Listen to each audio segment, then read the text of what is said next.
तो ये है एक्सरसाइज 3.3 है। तो इसमें जो है हमें परिवृत्त ज्ञात करना है, परिवर्त, ठीक है। और इसे इंग्लिश में बोलते हैं ट्रांसपोज, ट्रांसपोज, और हिंदी में बोलते हैं परिवर्त। तो कैसे निकालते हैं परिवर्त अवयव, ट्रांसपोज मैट्रिक्स। तो इसका तरीका ये है, मैं तुम्हें बताता हूँ इसके लिए। अगर मान लिया कोई इस तरह से मैट्रिक्स दिया हुआ है हमें, मैं पहले एक एग्जांपल बड़ा सा लेकर दिखा रहा हूँ, -1 2 3, वैसे तो क्वेश्चन नंबर दूसरा भी है, ठीक है, और 5 7 9 -2 1 1। तो ये ए मैट्रिक्स है, इसका हमें ट्रांसपोज निकालना है। तो ट्रांसपोज निकालने के लिए हम क्या करते हैं, ए डैश लिखते हैं उसे ट्रांसपोज को, या ए टी, कहीं कहीं जो है ना ए टी भी लिखते हैं, ए टी या ए ट्रांसपोज। बहुत ही सिंपल है, ठीक है। तो कैसे करते हैं, इसमें हम जो रो है ना, ये इस रो को कॉलम बना देते हैं, ठीक है, रो को कॉलम बना देना है। तो रो को कॉलम यानी कि जो -1 है, फिर 2 है, इसको यहाँ लिख देंगे, 3 को यहाँ लिख देंगे। मतलब ऐसे जो रो थी उसको ऐसे कर देना है, जो हॉरिजॉन्टल है उसको वर्टिकल में लेकर आना है। हिंदी में बोलते हैं जो क्षैतिज है उसे ऊर्ध्वाधर, है ना। तो इस तरह से हमने ये लिख दिया। फिर इसे लिखेंगे 5 7 9 -2 1 1। ये इसका ट्रांसपोज निकल किया जाता है। तो ये तरीका है हमारा ट्रांसपोज मैट्रिक्स निकालने का। तो ये दूसरा क्वेश्चन है, ठीक है, दूसरे का। अभी दूसरे में तो ज़्यादा करना है, लेकिन मैंने वैसे ही बता दिया कि ए का डैश कैसे निकलेगा, या ऐसा डैश भी लिख सकते हैं या ए टी लिख सकते हैं, ठीक है, डैश भी लिखते हैं इसे, ए डैश। तो अच्छा, ये तो चलो 3x3 ऑर्डर का था, तो कोई समस्या नहीं थी। समस्या तब आती है, अब देखो जैसे एक पहला ही क्वेश्चन है, पहले क्वेश्चन में इसे कैसे करोगे, पहले का फर्स्ट पार्ट है ये। तो इसमें 5 1/2 -1, ये इसने मैट्रिक्स दिया है, इसे हम लिख लेते हैं, ये ए मैट्रिक्स है हमारा। तो 5 1/2 और -1, ये मैट्रिक्स है हमारा ए। इसका डैश निकालना है, इसका ट्रांसपोज निकालना है। तो कैसे निकालेंगे हम ट्रांसपोज, क्या करेंगे ट्रांसपोज के लिए, भाई ये पूरा कॉलम है तो इसको रो में चेंज करना है। तो रो में कैसे चेंज करोगे, 5 1/2 और -1, तो ऐसे बना के हमने इसे रोल में लिख दिया। तो ये ए डैश हो गया, ये ए ट्रांसपोज हो गया। तो ये तरीका है इसका ट्रांसपोज निकालने के लिए। तो इसका सेकंड पार्ट है, ऐसे ही थर्ड पार्ट है, इसमें हमें ये निकालने हैं, ठीक है। तो समझ में आ गया भाई, कोई समस्या है बताओ। तो पहले के सारे पार्ट हो जाएंगे, हैं। अब इसका दूसरे का कर दूं, दूसरे में जो कुछ बड़ा सा है, तो पहला तो इस समझ में आ जाएगा, तुम्हारे कर लोगे, हैं। अब मैं थोड़ा सा आगे कर देता हूँ इसे। देखो भाई ये ए था, ए डैश निकाल लिया। अब इसने बी मैट्रिक्स दिया है, बी भी दिया है एक। बी क्या है, -4 1 -5 1 2 0 1 3 1, ठीक है, ये हमारा बी मैट्रिक्स है। अब इसका बी डैश निकालना है। तो बी डैश कैसे निकालेंगे, भाई ये हॉरिजॉन्टल को वर्टिकल में चेंज करना बस। तो -4, ठीक है, 1 -5 1 2 0 1 3 1, इस तरह से हम बी डैश निकाल लेते हैं। तो हमने ए डैश निकाल लिए, बी डैश निकाल लिए। अब जो ये प्रूव करने के लिए कह रहा है उसे भी देख लो। तो प्रूव में हमें क्या निकालना है, ए प्लस बी, ए प्लस बी निकालो। पहले ए और बी को जोड़ना है, इसका पार्ट करना है। तो ए और बी को जोड़ो, कितना आएगा ये, ए और बी ये दोनों है ना।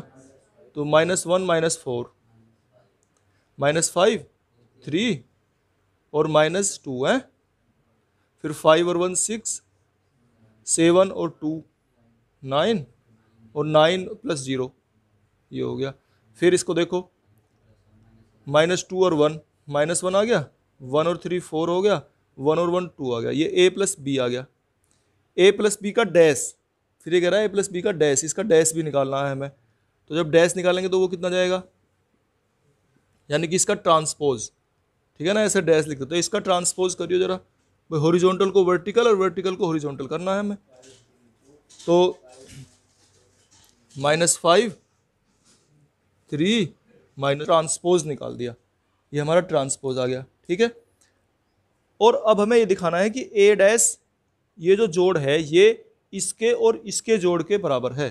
ठीक है, इसे दिखाते हैं हम निकाल के, ऊपर ही मैं निकाल देता हूँ। यहाँ पे ए और बी तो हमने लिख ही लिए हैं, ठीक है, उनकी तो हमें ज़रूरत नहीं रहेगी। तो अब ये ध्यान रखना हमें। अब देखो इनका जोड़ भी करना है हमें, ए डैश और बी डैश है, तो ए डैश प्लस बी डैश निकालना है, ये कितना होगा।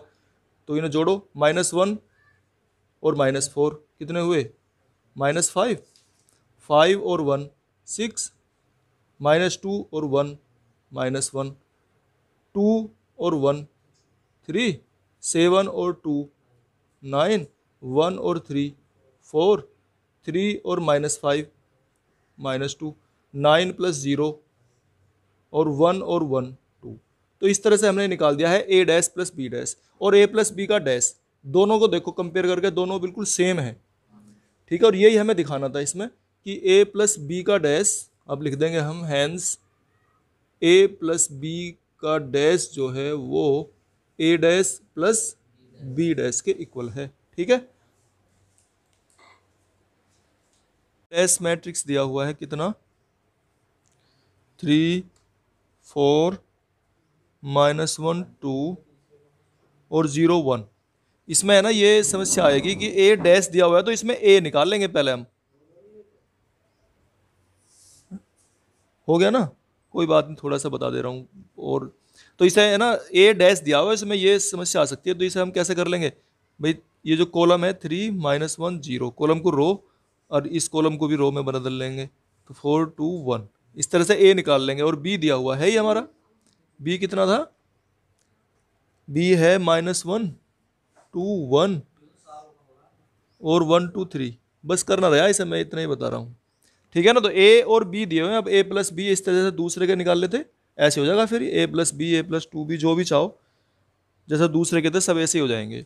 अब कौन सा करें बताओ, फोर्थ फिफ्थ, चलो फोर्थ की थोड़ी सी हिंट दे दूँ, 1 मिनट लगेगी। तो फोर्थ में जो है दिया हुआ है ए डैश, कितना दिया है, -2 3 और 1 2, ये ए डैश दिया है इसमें पहले ही ऑटोमेटिक इसने। और बी, तो ए डैश दिया तो इसे ए में चेंज कर लें, ए क्या आ जाएगा, -2 3 ऐसे हो जाएगा, रो का कॉलम, कॉलम का रो, और 1 2 ये आ गया। ए निकाल लेंगे, फिर बी दिया है, इसमें डैश वैश है नहीं, तो हमें ये पहचानने की जरूरत है, ए बी, बी कितना -1 0।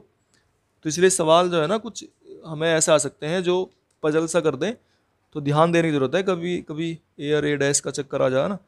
अच्छा, ए प्लस 2 भी निकलवा रहा, तो 2 बी निकाल लेंगे पहले, तो 2 से इसमें मल्टीप्लाई कर देंगे सारे में। हाँ नहीं, ए प्लस 2 बी का जोड़ का डैश है ना, तो -2 0 2 और 4, और फिर ए प्लस 2 बी, ए और 2 बी को जोड़ लेंगे, फिर इनका डैश निकाल लेंगे, तो ये हो जाएगा।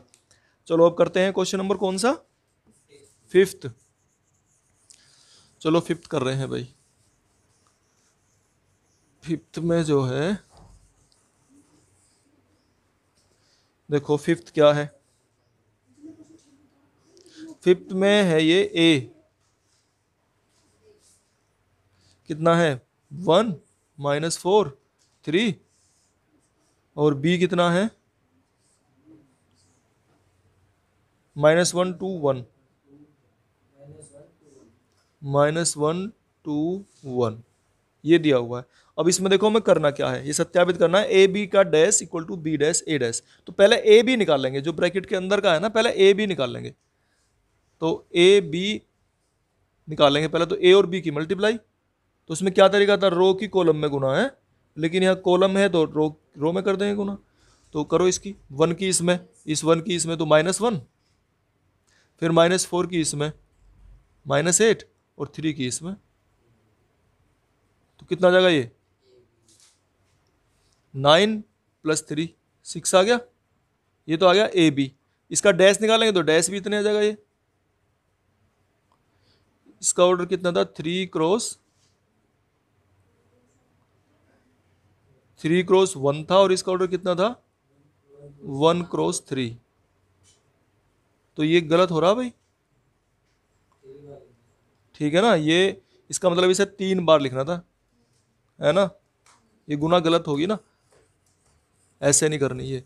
अब देख लो वही तरीका हमें सही करके देगा ये, जैसे ये दिया हुआ है ना, इससे ये क्या बता रहा है कि पहले वाले को 3 बार लिखना है, बताया था ना इसे गुना का तरीका। तो पहले वाले को 3 बार लिखेंगे, तो हमें a क्रॉस b निकालना, तो 3 बार लिखेंगे इसे। क्या होगा 1 - 4 3, 1 - 4 3 और 1, पर वही आ जाता दिखे मुझे, ऐसा लगा फिर भी। और ये हो गया -1 -1 और प्लस कितना ये 2 और फिर 1 कॉलम है ये, ठीक है। तो ये सेम मिल रहे हैं, और जब ये सेम मिल रहे हैं तो इसका मतलब है ये पहले वाला b डैश है और वो a डैश है। तो अब हमें क्या करना, b डैश को 3 बार लिखेंगे हम, ठीक है।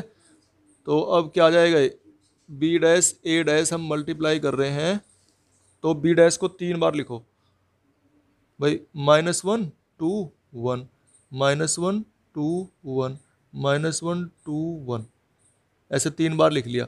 और अब इसकी मल्टीप्लाई करेंगे, तो करो मल्टीप्लाई भाई, इसमें करेंगे 1, ठीक है। फिर -4 करें, -1 4 3 और ये 2 -8 6 1 -4 और 3, यह होगी मल्टीप्लाई इसकी